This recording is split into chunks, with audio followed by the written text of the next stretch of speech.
Hello guys, welcome to tech world. Deepika की NCB में पूछताछ। पहला सवाल, आपको गिरफ्तार क्यों नहीं किया जाए?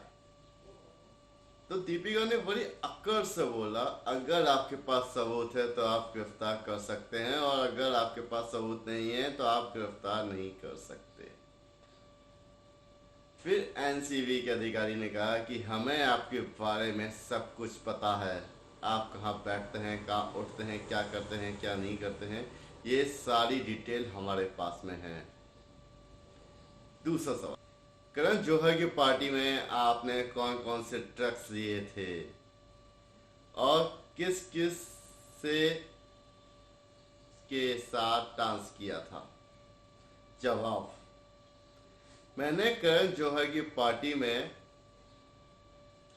रेड वाइन ली थी और डांस नहीं किया था। इसी बात को सुनते ही एक अधिकारी एनसीबी के एक अधिकारी बहुत गुस्सा हो गया और गुस्से में बोला कि हम तुम्हारी ये बात सुनना नहीं चाहते हैं, हम वो चाहते हैं जो रियल में हुआ।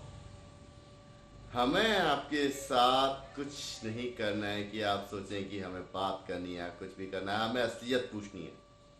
आप हमें असलियत बताएं, असलियत क्या है? तो दीपिका बहुत टेंशन में आ चुकी थी। इतना टेंशन में आ गई कि सिर में पसीना निकल आया और उसकी हालत बेहोशी जैसी हो गई। तो एनसीबी अधिकारी ने सोचा कि कहीं ये चली न जाए, तो उसके लिए कहीं चली न जाए मतलब आप समझिए ना। उसके बाद वो उनको पानी पिलाया, दीपिका को पानी पिलाया और उसको पंखे में बिठा दिया कुछ टाइम के लिए, क्योंकि इस बात का टेंशन दीपिका को था। क्योंकि उस अधिकारी में गुस्से में कहा था कि अगर आप सही सही नहीं बताओगे तो हम नाच को टेस्ट करवाएंगे। इसका भी टेंशन बहुत था, तो ये हालत हो गई। जब वो नॉर्मल हो गई तो एनसीबी ने अगला सवाल किया कि करण जौहर बॉलीवुड में ड्रग्स रैकेट चलाता है क्या?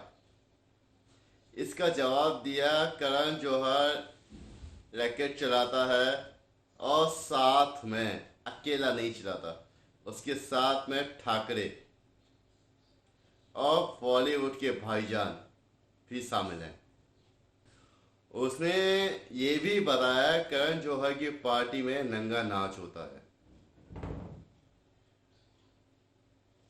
कोई भी फीमेल एक्टर किसी भी मेल एक्टर के साथ डांस करती है, इसी बीच में लाइट ऑफ हो जाती है और वो लोग कुछ भी कर सकते हैं, यानी कि किस एनीथिंग। उस बीच में करण जौहर अपनी मोबाइल की लाइट से उसको कैप्चर करने की कोशिश करता है। हालांकि इस चीज़ से बॉलीवुड के सितारे जो हैं वो सावधान रहते हैं, बच के रहते हैं, लेकिन कुछ ऐसे एक्टर्स हैं जो इस सावधानी को निगलेक्ट कर देते हैं और वो पकड़े जाते हैं। जैसे कि विक्की कौशल जैसे लोग पकड़े जाते हैं, क्योंकि करण जौहर को पुलिस का डर नहीं है। ये पार्टी के वीडियो को भी सोशल मीडिया में शो कर देता है। इससे सब बच के रहना चाहते हैं। इस पार्टी में इस चीज से मतलब नहीं है कि सामने वाला मैरिड है कि अनमैरिड है। ये सब होता है इन पार्टियों में यार, बड़ी दुख की बात है। एक्चुअली जो जो चीजें सामने आ रही हैं बहुत ज्यादा गंदी आती है, हम सोच भी नहीं सकते वो चीज होता है यार। This is Bollywood. क्या क्या नहीं होता इसमें। वो सारे गंदे काम होते हैं जो हम सोच भी नहीं सकते, है ना।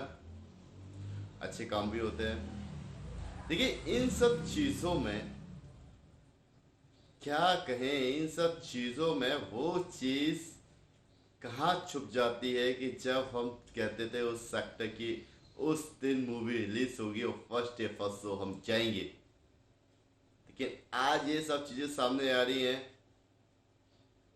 क्या करें यार, क्या कह सकते हैं। घिन सी आती है ना कि ऐसा भी हो सकता है।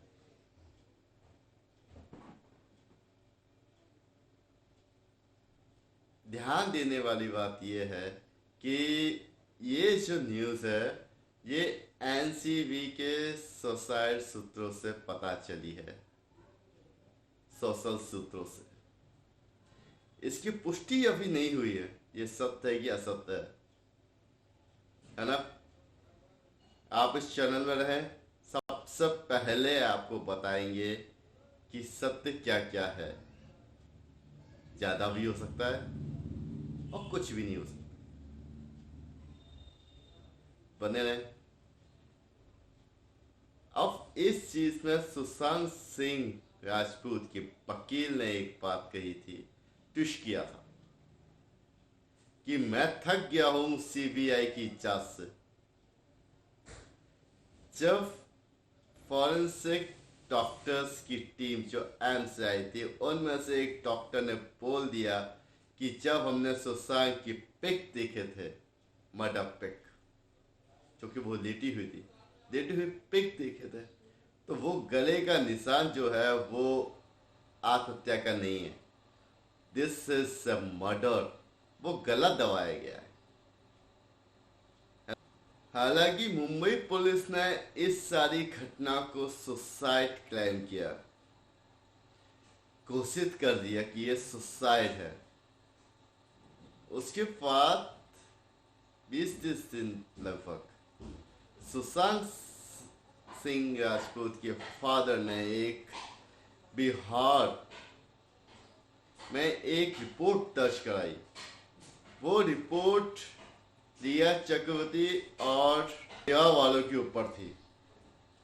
परिवार वाले के उनके ऊपर जो शक जाहिर किया, जो रिपोर्ट में लिखवाया, वो लिखवाया कि रिया चक्रवर्ती और उसके परिवार वालों ने हमारे बेटे को आर्थिक और मानसिक रूप से परेशान किया और उसके जो करोड़ों रुपए अकाउंट में थे वो भी कहाँ गए। इस चीज को किस किस एंगल से देखा जा रहा है? पहला एंगल सीबीआई, दूसरा एंगल ईडी जो पैसे में देख रहा है, तीसरा एंगल एनसीबी जो ट्रक्स में देख रहा है ना। अब इन बातों से आपको क्या लगता है? या मुझे तो ये लगता है कि सुशांत सिंह का केस इन लोगों के ऊपर बहुत ज्यादा टेंशन वाला केस बन गया है। एक्चुअली ये भी सोच रहे होंगे काश हम ऐसा काम नहीं करते। जिसने करा है वो ऐसा काम नहीं करता।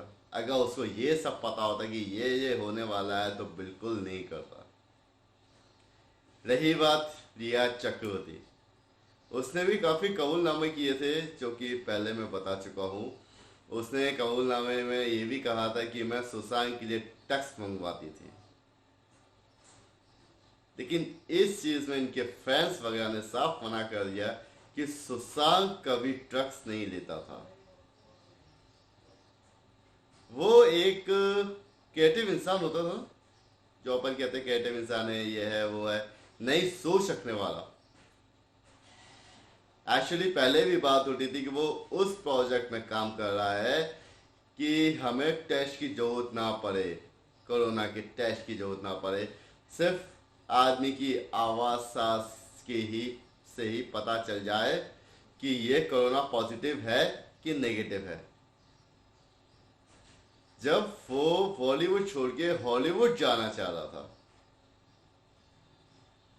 बॉलीवुड के लिए उसने एक बार इंटरव्यू में कहा था, शायद कब कहा था, उसने कहा था कि मेरी मूवी देखा करिए क्योंकि मुझे ये बॉलीवुड वाले धूल कर देंगे।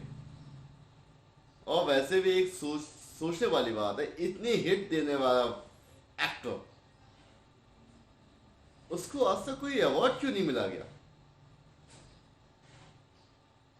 हम सब आवाज तेज करें सुशांत सिंह राजपूत के ऊपर।